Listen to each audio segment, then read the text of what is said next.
प्रधानमंत्री जी से अनुरोध करूंगी कि अपने आशीर्वचनों से हमारा मार्ग प्रशस्त करें।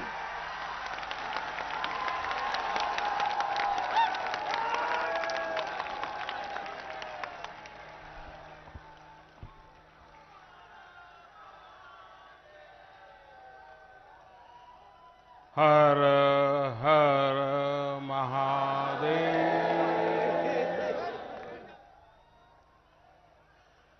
श्री सद्गुरु चरण कमलेभ्यो नमः। मंच पर उपस्थित उत्तर प्रदेश की राज्यपाल श्रीमती आनंदीबेन पटेल, उत्तर प्रदेश के ऊर्जावान कर्मयोगी मुख्यमंत्री श्रीमान योगी आदित्यनाथ जी, सद्गुरु आचार्य श्री स्वतंत्र देव जी महाराज, संत प्रवर श्री विज्ञान देव जी महाराज, केंद्र में मंत्री परिषद के मेरे साथी और इसी क्षेत्र के सांसद श्री महेंद्र नाथ पांडे जी, यहीं के आपके प्रतिनिधि और योगी जी सरकार में मंत्री श्रीमान अनिल राजभर जी, देश विदेश से पधारे सभी साधक व श्रद्धालुगण, भाइयों और बहनों, उपस्थित सभी साथियों, काशी की ऊर्जा अक्षुण्ण तो है ही, ये नित नया विस्तार भी लेती रहती है। कल काशी ने भव्य विश्वनाथ धाम महादेव के चरणों में अर्पित किया और आज विहंगम योग संस्थान का ये अद्भुत आयोजन हो रहा है। इस दैवीय भूमि पर ईश्वर अपनी अनेक इच्छाओं की पूर्ति के लिए संतों को ही निमित्त बनाता है। आप जब संतों की साधना पुण्य फल को प्राप्त करती है तो सुखद संयोग भी बनते ही चले जाते हैं। आज हम देख रहे हैं अखिल भारतीय विहंगम योग संस्थान का 58वां वार्षिकोत्सव स्वतंत्रता आंदोलन में सद्गुरु सदाफल देव जी की कारागार यात्रा के 100 वर्ष और देश की आजादी का अमृत महोत्सव, ये सब हम सब एक साथ इनके साक्षी बन रहे हैं। इन सभी संयोगों के साथ आज गीता जयंती का पुण्य अवसर भी है। आज के ही दिन कुरुक्षेत्र की युद्ध की भूमि में जब सेनाएं आमने सामने थी, मानवता को योग, अध्यात्म और परमात्मा का परम ज्ञान मिला था। मैं इस अवसर पर भगवान श्री कृष्ण के चरणों में नमन करते हुए आप सभी को और सभी देशवासियों को गीता जयंती की हार्दिक बधाई देता हूं। भाई और बहनों, सद्गुरु सदाफल देव जी ने समाज के जागरण के लिए विहंगम योग को जन जन तक पहुंचाने के लिए यज्ञ किया था। आज वो संकल्प बीज हमारे सामने इतने विशाल वटवृक्ष के रूप में खड़ा है।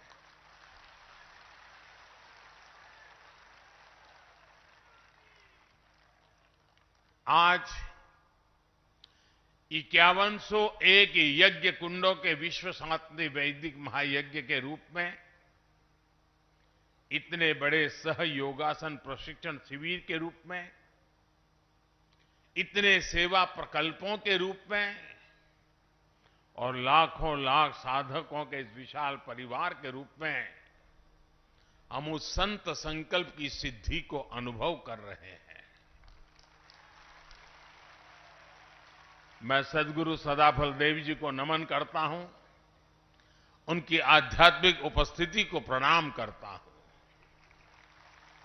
मैं स्वतंत्र देव जी महाराज और विज्ञान देव जी महाराज का भी आभार व्यक्त करता हूं, जो इस परंपरा को जीवंत बनाए हुए हैं, नया विस्तार दे रहे हैं और आज एक भव्य आध्यात्मिक भूमि का निर्माण हो रहा है। मुझे उसके दर्शन करने का अवसर मिला। जब ये पूर्ण हो जाएगा तो न सिर्फ काशी के लिए लेकिन हिंदुस्तान के लिए एक बहुत बड़ा नजराना बन जाएगा।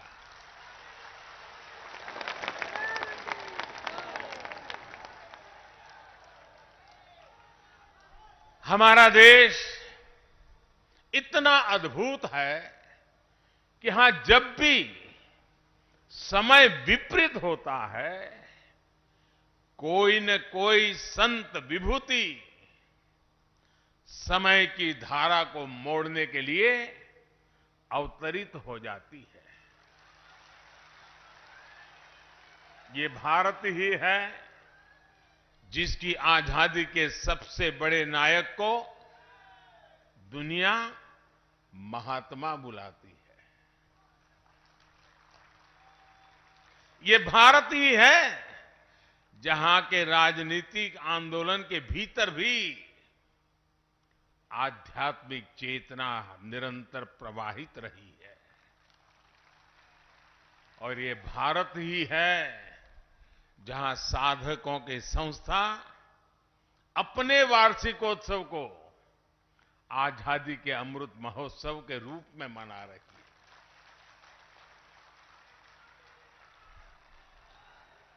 साथियों, यहां हर साधक गौरवान्वित है कि उनके पारमार्थिक गुरुदेव ने स्वाधीनता संग्राम को दिशा दी थी और सहयोग आंदोलन में जेल जाने वाले पहले व्यक्तियों में संत सदाफल देव जी भी थे। जेल में ही उन्होंने स्वरवेद के विचारों पर मंथन किया। जेल से रिहा होने के बाद उसे मूर्त स्वरूप दिया। साथियों, सैकड़ों साल के इतिहास में हमारे स्वाधीनता संग्राम के कितने ही ऐसे पहलू रहे हैं जिन्होंने देश को एकता के सूत्र में बांधे रखा। ऐसे कितने ही संत थे जो आध्यात्मिक तप छोड़कर आजादी के लिए जुटे। हमारे स्वाधीनता संग्राम की ये आध्यात्मिक धारा इतिहास में वैसे दर्ज नहीं की गई जैसे की जानी चाहिए थी। आज जब हम आजादी का अमृत महोत्सव मना रहे हैं तो इस धारा को सामने लाना हमारा दायित्व है। इसलिए आज देश आजादी की लड़ाई में अपने गुरुओं, संतों और तपस्वियों के योगदान को स्मरण कर रहा है। नई पीढ़ी को उनके योगदान से परिचित करा रहा है। मुझे खुशी है कि विहंगम योग संस्थान भी इसमें सक्रिय भूमिका निभा रहा है। साथियों, भविष्य के भारत को सुदृढ़ करने के लिए अपनी परंपराओं, अपने ज्ञान दर्शन का विस्तार आज समय की मांग है। इस सिद्धि के लिए काशी जैसे हमारे आध्यात्मिक और सांस्कृतिक केंद्र एक प्रभावी माध्यम बन सकते हैं। हमारी सभ्यता के ये प्राचीन शहर पूरे विश्व को दिशा दिखा सकते हैं। बनारस जैसे शहरों ने मुश्किल से मुश्किल समय में भी भारत की पहचान के, कला के, उद्यमिता के बीजों को सहेज कर रखा है। जहां बीज होता है, वृक्ष वहीं से विस्तार लेना शुरू करता है। और इसलिए आज जब हम बनारस के विकास की बात करते हैं, तो इससे पूरे भारत के विकास का रोड मैप भी बन जाता है। भाई और बहनों, आज आप लाखों लोग यहां उपस्थित हैं। आप अलग अलग राज्यों से, अलग अलग जगह से आए हैं। आप काशी में अपनी श्रद्धा, अपना विश्वास, अपनी ऊर्जा और अपने साथ असीम संभावनाएं, कितना कुछ लेकर आए हैं। आप काशी से जब जाएंगे तो नए विचार, नए संकल्प, यहां का आशीर्वाद, यहां के अनुभव कितना कुछ लेकर जाएंगे। लेकिन वो दिन भी याद करिए, जब आप यहां आते थे तो क्या स्थिति थी। जो स्थान इतना पवित्र हो, उसकी बदहाली लोगों को निराश करती थी। लेकिन आज ये परिस्थिति बदल रही है। आज जब देश विदेश से लोग आते हैं तो एयरपोर्ट से निकलते ही उन्हें सब बदला बदला लगता है। एयरपोर्ट से सीधे शहर तक आने में अब उतनी देर नहीं लगती। रिंग रोड का काम भी काशी ने रिकॉर्ड समय में पूरा किया है। बड़े वाहन और बाहर की गाड़ियां और बाहर ही निकल जाती है। बनारस आने वाली काफी सड़कें भी अब चौड़ी हो गई है। जो लोग सड़क के रास्ते बनारस आते हैं, वो अब सुविधा से कितना फर्क पड़ा है, ये अच्छी तरह से समझते हैं। यहां आने के बाद आप चाहे बाबा विश्वनाथ के दर्शन करने जाएं या मां गंगा के घाटों पर जाएं, हर जगह काशी की महिमा के अनुरूप ही आभा बढ़ रही है।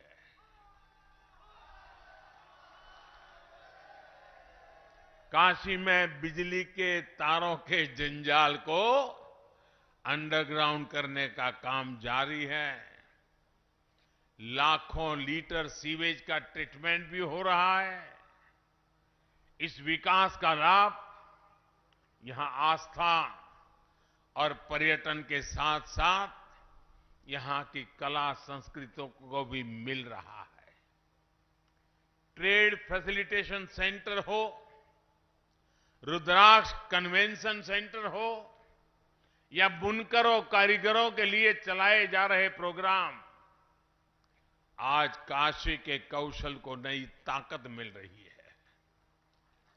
स्वास्थ्य के क्षेत्र में भी आधुनिक सुविधाओं और इंफ्रास्ट्रक्चर के कारण बनारस एक बड़े मेडिकल हब के रूप में उभर रहा है। साथियों, जब मैं काशी आता हूं या दिल्ली में भी रहता हूं तो प्रयास रहता है कि बनारस में हो रहे विकास कार्यों को गति देता रहूं। कल रात 12 साढ़े 12 बजे के बाद जैसे ही मुझे अवसर मिला मैं फिर निकल पड़ा था अपनी काशी में। जो काम चल रहे हैं, जो काम किया गया है, उनको देखने के लिए निकल पड़ा था। गौदौलिया में जो सुंदरीकरण का काम हुआ है वो वाकई देखने योग्य बना है। वहां कितने ही लोगों से मेरी बातचीत हुई। मैंने मड़ुवाड़ी में बनारस रेलवे स्टेशन भी देखा। इस स्टेशन का भी अब कायाकल्प हो चुका है। पुरातन को समेटे हुए नवीनता को धारण करना बनारस देश को नई दिशा दे रहा है। साथियों, इस विकास का सकारात्मक असर बनारस के साथ साथ यहां आने वाले पर्यटकों पर भी पड़ रहा है। अगर हम 2019-20 की बात करें तो 2014-15 के मुकाबले में यहां आने वाले पर्यटकों की संख्या 2 गुनी हो गई है, डबल हो गई है। 2019-20 में कोरोना के कालखंड में अकेले बाबतपुर एयरपोर्ट से ही 30 लाख से ज्यादा यात्रियों का आना जाना हुआ है। इस बदलाव से काशी ने ये दिखाया है कि इच्छा शक्ति हो तो परिवर्तन आ सकता है। यही बदलाव आज हमारे दूसरे तीर्थ स्थानों में भी दिख रहा है। केदारनाथ, जहां अनेक कठिनाइयां होती थी, 2013 की तबाही के बाद लोगों का आना जाना कम हो गया था। वहां भी अब रिकॉर्ड संख्या में श्रद्धालु पहुंच रहे हैं। इससे विकास और रोजगार के कितने असीम अवसर बन रहे हैं। युवाओं के सपनों को ताकत मिल रहे हैं। यही विश्वास आज पूरे देश में दिख रहा है। इसी गति से आज देश विकास के नए कीर्तिमान स्थापित कर रहा है। साथियों, सद्गुरु सदाफल जी ने स्ववेद में कहा है, दया करे सब जीव पर, नीच ऊंच नहीं जान, देखे अंतर आत्मा, त्याग देह अभिमान।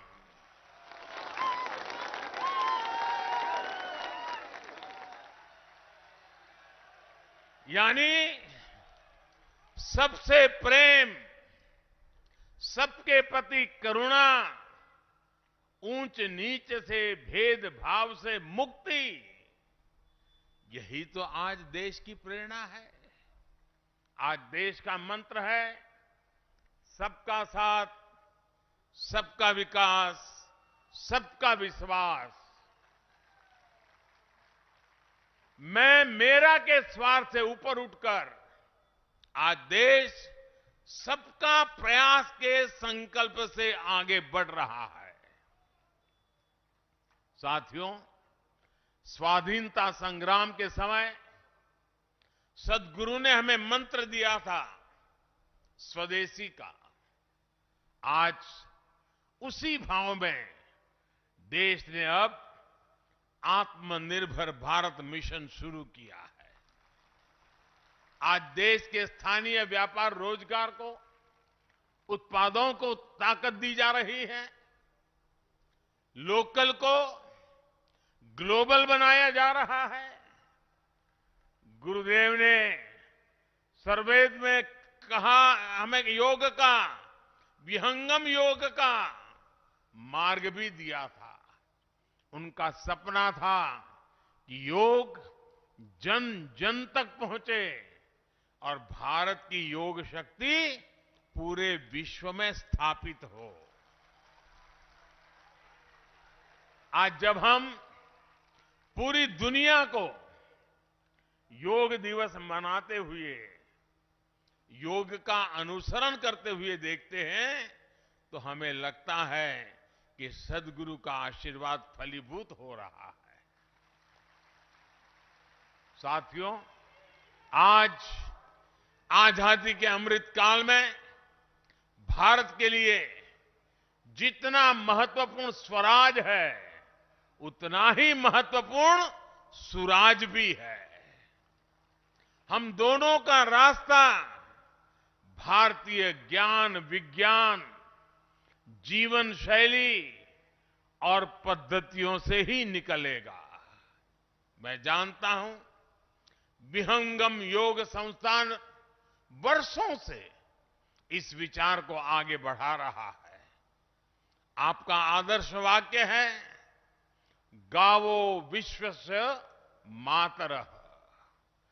गौ माता के साथ इस संबंध को सुदृढ़ करने के लिए गोधन को हमारी ग्रामीण अर्थव्यवस्था का एक स्तंभ बनाने के लिए देश में अनेक प्रयास हो रहे हैं। साथियों, हमारा गोधन हमारे किसानों के लिए केवल दूध का ही स्रोत न रहे, बल्कि हमारी कोशिश है कि गौवंश प्रगति के अन्य आयामों में भी मदद करे। आज दुनिया स्वास्थ्य को लेकर सजग हो रही है।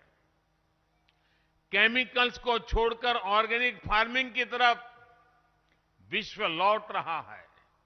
हमारे यहां गोबर कभी ऑर्गेनिक फार्मिंग का बड़ा आधार होता था, हमारी ऊर्जा जरूरतों को भी पूरी करता था। आज देश गोबर्धन योजना के जरिए बायोफ्यूल को बढ़ावा दे रहा है, ऑर्गेनिक फार्मिंग को बढ़ावा दे रहा है, और इन सब से एक तरह से पर्यावरण की रक्षा भी हो रही है। आज से 2 दिन बाद 16 तारीख को जीरो बजट नेचुरल फार्मिंग, इस पर एक बड़ा राष्ट्रीय कार्यक्रम भी होने जा रहा है।